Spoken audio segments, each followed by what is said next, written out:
16th of May, 1839. The unflinching African sun has continued to plague our expedition, making it impossible to dig until dusk. How Professor Herbert managed to find the location in these vast plains of nothingness remains a mystery to me. When I asked him about the tomb again, he told me about the legend of Tin Hanan, the mother of us all. An interesting story in its own right, but I can't help feeling there's more. Later that evening, we uncovered a passage beneath the dunes leading to a sand-covered stone structure. The professor was confident it was the tomb we sought and ordered the others to clear the way late into the dark, cold night.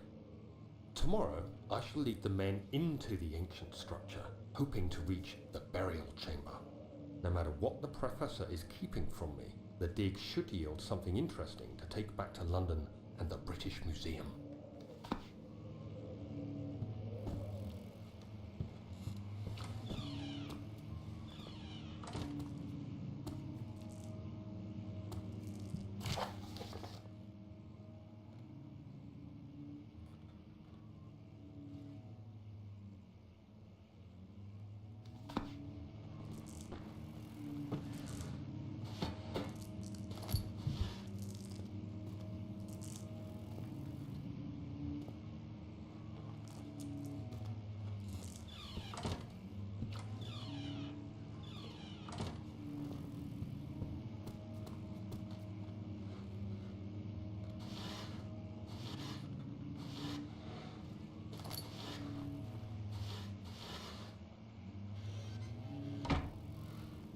"17th of May, 1839.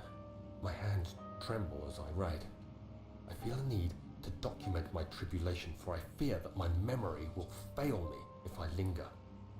Today, I took some men and ventured into the dark, ancient passage we uncovered. Our torches burned faintly in the murky air as we slowly made our way underground. The men were superstitious and fearful. They argued loudly, and I felt their strange language getting to me.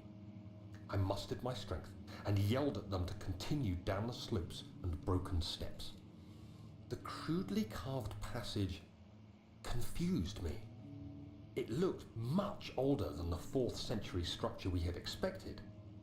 The twisting path emerged into a great antechamber. The walls were lined with statues unlike any I'd ever seen. Despite their unearthly quality, I felt a strange familiarity toward them, which haunts me still. At the far end of the chamber, a great slab of stone sealed off whatever lay ahead. I gave the order to raise it, and as I pushed through the narrow space, the heavy stone suddenly dropped, sealing me inside. I was trapped.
pounding the unforgiving stone wall for what seemed like an eternity, I realized it was hopeless. I was trapped. I fell to the ground, gasping for air, trying to focus. That's when I saw a faint blue shimmer. My weakened body was heavy to carry, but I managed to push myself toward the enchanting light. It was waiting for me.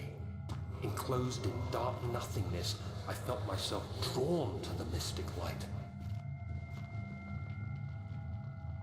I reached out, closing it in my hands. The faint glow escaped my fingers and began to spark brightly and spirit me away, unlocking alien memories of spiraling towers, endless deserts, and impossible geometry. The next thing I can remember is the grating sound of stone being lifted, the voices of the Arabs pulling me to safety, and grasped firmly in my hands was the broken pieces of a most peculiar relic.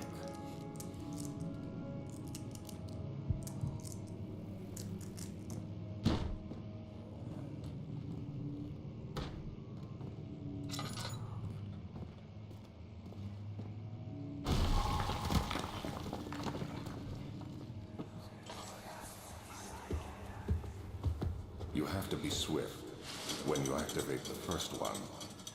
You hear that? If it stops, you'll have to start over. Isn't all this a bit excessive? You can never be too careful, Daniel.